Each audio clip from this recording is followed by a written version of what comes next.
shot one, take one. So the girls on the set behind the cameras are like calling me a hair activist. So I'm Miss MilliB, the hair activist. I'm Mathahle. Hi, Mili. And we're here to talk about our favorite subject, Hair. which is hair. Someone actually posted on my page, she's a mother and she has an 8-year-old girl. Her daughter came home and she was just like, she wants to straighten her hair because, she doesn't understand why it's growing upwards and not downwards. And the mom is just like, she's 8 years old. I don't necessarily want to bring politics into this. Like, can she be a kid? Yeah. But at the same time, she doesn't want to lie or cushion her too much from the truth. And I don't know, what does she tell her? I don't know. I don't have a child. You guys have children. When I was little, my mom, when I decided to cut my hair, she just would call me ugly every day until my hair grew out. And she wasn't being abusive I know, or being this mean. is the thing. She was just so mad that I cut my hair and she didn't want me to cut my hair. And she was like, you look like Also, people were just so comfortable with saying those kinds of things. You get to see your grandmother. And she'd be like this on your cheek. So I totally feel for this mother because you don't want to traumatize your child. My daughter's almost 2 and I sometimes feel like a bad mom because to be honest, I do nothing to her hair. Like she just but I think that's great. I think the fact that the hair is not a big deal. Sometimes, yeah, or it's not made a big deal. Because when like that's your hair feels like it's something that must always be dealt with. It's not okay as it is. But she's gonna get to an age where she's just like, I don't. Or will she? I want to learn by seeing and not necessarily by being told. When I was young, being alopecia ngapha isiphundu, and they used to say yo ulala ngesiphundu, and every time my abantwana baphemile mina ngiphemile mara zizodleka ngapha, then I had to cut my hair. I over bleached my hair and it started to fall out. But I put some gel on it and it worked. Then it looked like a pomade. Remember pomades from the 90s? Yes. Someone once said to me, this whole idea of you guys going natural is not nice. You guys think you're better because, some people have this perception that because we decide to go natural, we're trying to prove a point. You see a picture on like Instagram or something and you're like, oh, this, I won't give it to my hair lady, she's gonna kill it.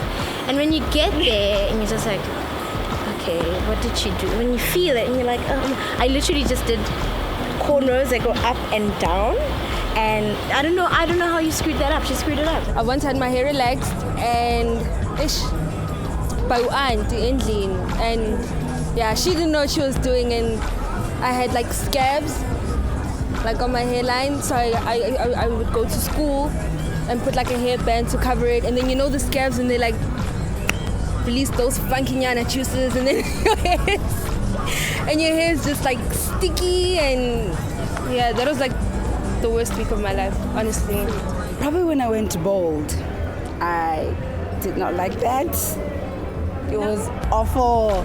It was awful because my face is like, you see my face is round, and then back it was just small, so it was just wrong. I hated that. Doesn't matter if it's short, but I have to have hair. I have to have hair.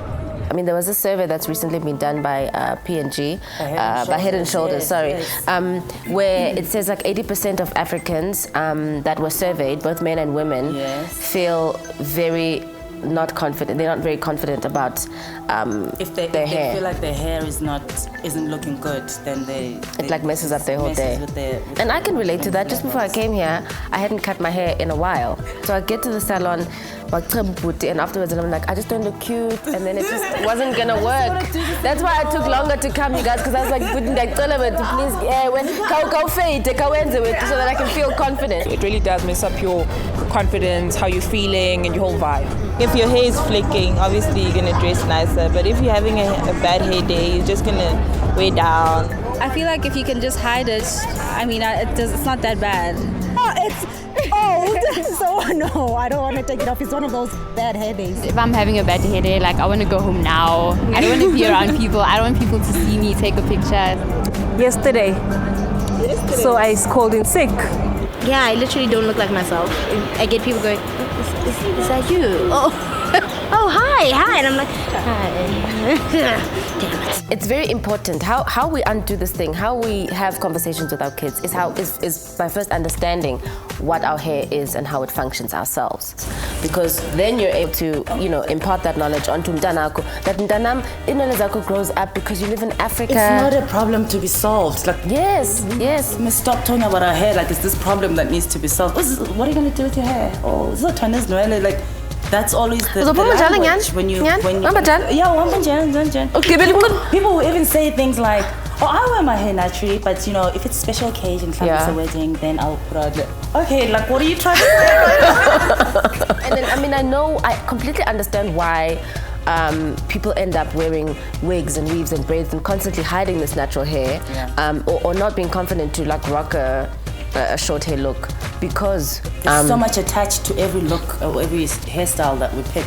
The irony of that is that for me, ever since I shaved my hair years ago, it's the most confident that I've ever felt. Me too. It's the sexiest I've ever felt. It's the most beautiful I've ever felt. It's not it's a look that's now quite popular, but it's not attached to beauty. It's not attached to attractiveness. It's not attached to being a woman or feeling sexy.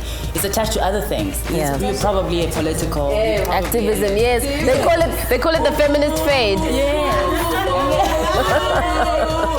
We want you guys to read it out. Always wear your invisible crown. For me, that is beauty. And beauty isn't necessarily physical. It is the thing that people feel when you walk into a room. If you make people feel more alive about being here, that's beauty for me. That's wearing your invisible crown. I think we're all born kind of knowing that we're special, feeling that there's absolutely nothing wrong with us, like we're born complete, and then as you grow up, everything starts getting stripped away from you. I feel like that's the invisible crown. It's what we forgot as kids. Yeah. Like wake up and actually just be in that consciousness you were as a little girl when no one could tell you anything. Good. Food is coming soon. You can be. Okay, we'll get ready for episode 2. I never avoid an itch. I just scratch it. And I'm just like, okay, everyone has itches. Like, can I be great and scratch it?